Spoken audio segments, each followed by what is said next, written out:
Segment 5, Why It Matters. About a year ago, you and I had lunch together, and you said a couple of things that I found so striking, I went back and made notes. And here's what you said. This is you speaking to me about a year ago. The other day, you said, I got a call from a friend who teaches at Berkeley.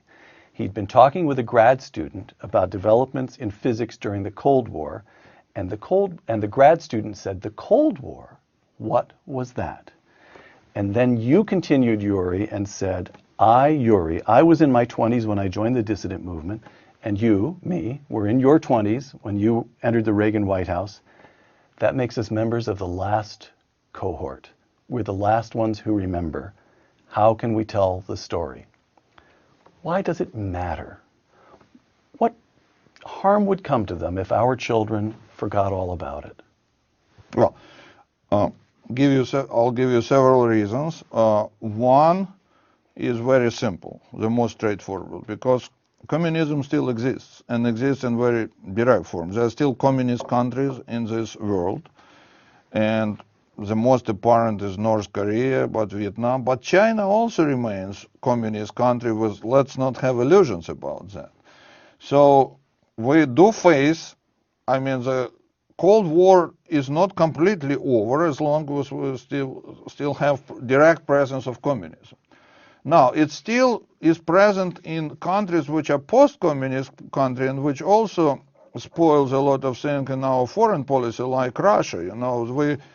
Russia is not communist country any longer, but the main communist structure, which is KGB, is still in power there, and it doesn't help us in our foreign policy in many aspects. But there is another thing which is very important. The communism was not simply part of Russian history.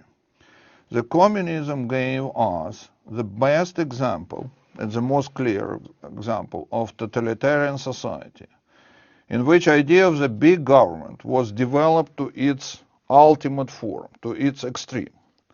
Also, during that time, the communism made us focus our minds to such extent that we understood so many important things about such totalitarian societies. Now, it's applicable to anything, including ourselves. And there are some trends into direction of big government, even in our country, as we can see, right?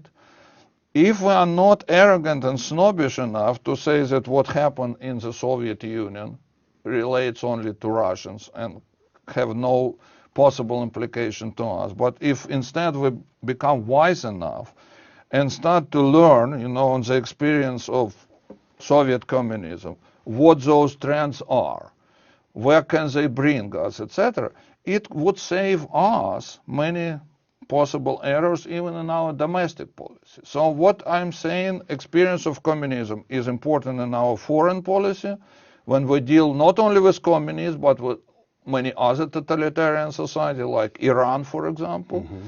But lessons from communism would also be important to avoid many pitfalls and errors in our domestic policy. Now, how far do you want to take that? Are you suggesting that the experience in the Soviet Union ought to suggest to us that national health care is a terrible mistake? Absolutely. You are? Sure. So what you're saying is be very careful of middle ground, be very careful of encroachments, of enlargements of government that by Soviet standards would look modest. Right. We always have to push in the direction of individual liberty, of individual freedom. Is that right? Yes, absolutely. What I am saying is that there are two extreme points which we should remember. There are, and I can juxtapose them, and I actually made a list for myself for big government society, which ultimate form is totalitarian society, and free society. And we can look in different areas of our life. What is starting point? We don't have absolutely free society. We always make some compromises. But the starting point for totalitarian society and free society are totally different. And we should always remember what our starting point. Even in such most essential issue as freedom and security.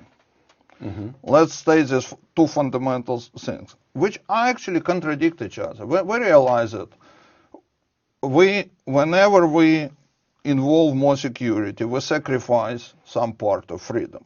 And it's inevitable to some extent. We realize it. But we should still remember that in free society, we start with ultimate freedom, Right. and give away very small pieces of that freedom only whenever it's totally necessary to have more security. In totalitarian society, we start with the opposite end. Absolute security, zero freedom. And when the totalitarian government is pushed very hard, it may give very small piece of freedom, in exchange of... that's very important framework to me. And I think we can learn from communism a lot because it provides an ideal pure case, of this big government. Right. Independent, whether it was Russia, what years it was, it gives us exact scientific model from which we can learn a lot. Yuri, unfortunately, we're almost out of time. Students graduating from Cal Berkeley or MIT, you've worked at both institutions in this country, have no memory of the Cold War. They were born after Ronald Reagan left office. The Soviet Union went out of existence officially in December 1990. They have no memory at all. In one sentence, what do they need to know? Well, they need to know fundamental principles of totalitarian society, and they need to know how Cold War was won by democratic world. And I believe it's our failure to some extent, but it's still recoverable, that they don't know. We were the last people who carry this torch, and we should make sure that it's passed to next generation.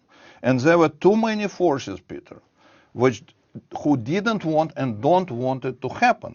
First of all, there was still strong forces of former communist governments, but it was also the left in democratic world, in this country, which didn't want to be seen on the wrong side of history. So all of them together said, let's forget about all of that. It's irrelevant any longer. We don't need it. Here's my last question. How do you answer the following assertion? And I will now quote what Mikhail Gorbachev said when he visited Stanford University in 1990. The Cold War has been left behind, and it's not worth squabbling over who won. Yes, because it's not in his interest. But why do we oblige him and said, look, Nazism ended 50 years earlier than communism. We still remember Nazism. It's a lot of books written, a lot of movies. Look, still now we have We all understand instinctively that that's a vital lesson, that students have to understand what Hitler did. It's the same with communism. All right. Yuri Yarim-Agaev, thank you very much. Thank you. I'm Peter Robinson for Uncommon Knowledge. Thanks for joining us.